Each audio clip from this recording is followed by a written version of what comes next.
مختلف T V channels پہ رہا اور مصروفیت بہت زیادہ رہی، اس لیے میں آپ تک پوائنٹ آف ویو نہیں دے سکا. لیکن ایک بات میں بتا دوں، آج سپریم کورٹ کی ہیئرنگ میں موجود تھا اور سپریم کورٹ نے بالکل صحیح ٹائم پہ صحیح وقت پہ یہ میٹر ٹیک اپ کیا، اور یہ بھی کانسٹیٹیوشن پٹیشن کا کیا ہے.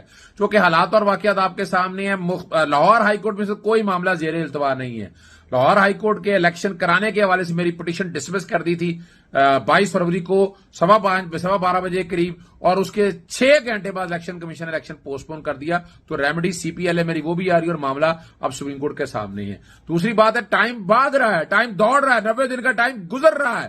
تو پھر کس نے ٹیک اپ کرنا ہے الیکشن؟ آپ کی اعلیٰ عدالتوں کی ڈیوٹی ہے بنیادی حقوق کا تحفظ فراہم کرنا اور انفورسمنٹ کرنا. اور جو ڈیبیٹ شروع کی گئی جسٹس سید منصور علی شاہ کے ڈائسنٹ نوٹ کے، اس کی کوئی آئینی اور قانونی حیثیت نہیں ہے.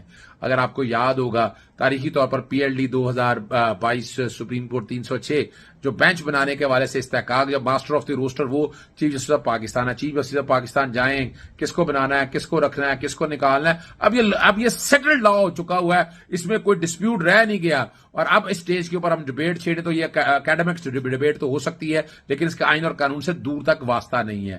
اس فیصلے میں دوسری جو بات کہی گئی یہ ہے کہ جناب وہ جو 2 ججز کا فیصلہ کیا، وہ فیصلہ 9 ممبر بینچ نے دستخط کیے ہوئے ہیں، اور دستخط کر کے نیا بینچ ریکانسٹیٹیوٹ کرنے کی بات خود اسی فیصلے کے اندر کی ہوئی ہے. پھر 5 ممبر بینچ کا آ گیا. 5 ممبر بینچ کا فیصلہ پڑھیں، اور 5 ممبر کے بینچ کے فیصلے میں اگر آپ صرف اتنا دیکھ لیں کہ اس 5 ممبر کے بینچ کے فیصلے میں اگر ایک بات بڑی واضح طور پر آ گئی ہے، ججز لکھتے ہیں کہ سیپریٹ نوٹ اٹیچ کیا ہوا ہے، اور دوسرا کرتے ہیں سیپریٹ نوٹ، ایک آرڈر اور سیپریٹ نوٹ کی بات کی ہے. تو 5 ممبر نے جو دستخط کیے وہی آرڈر آف دی ڈے ہے، وہی آرڈر آف دی کورٹ ہے. اور اس آرڈر آف دی کورٹ کے مطابق تو 90 دن کے اندر وہ جو ٹائم دیا ہوا ہے، بیسٹ پاسبل ٹائم، اس کے مطابق الیکشن ہونے ہیں. اس میں پٹیشنوں کو مینٹینیبلی کہا گیا. اب آ کے 2 ممبر اگر کہہ دے، ڈائسنٹ کہہ کے 2 ممبروں نے اور کیا، تو پھر آپ کو پھر جانا پڑے گا وہ غلام محمود ڈوگر والی درخواست کے اندر.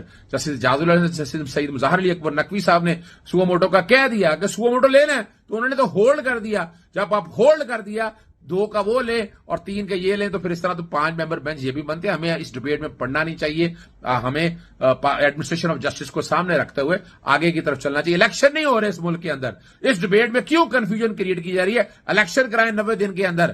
اور اب جب معاملہ سپریم کورٹ کے سامنے ہے، سپریم کورٹ میٹر کو ٹیک اپ کر چکا ہے. 90 دن میں سے کیسے نکلا ہے؟ 254 ریسکیو نہیں کرتا. اب یاد رکھیے گا، پوسٹ فیکٹو اپروول کے حوالے سے بات ہے، اور اس میں الیکشن کمیشن کا اختیار، الیکشن کمیشن کے فیصلے میں اتنا ابہام ہے. ویسے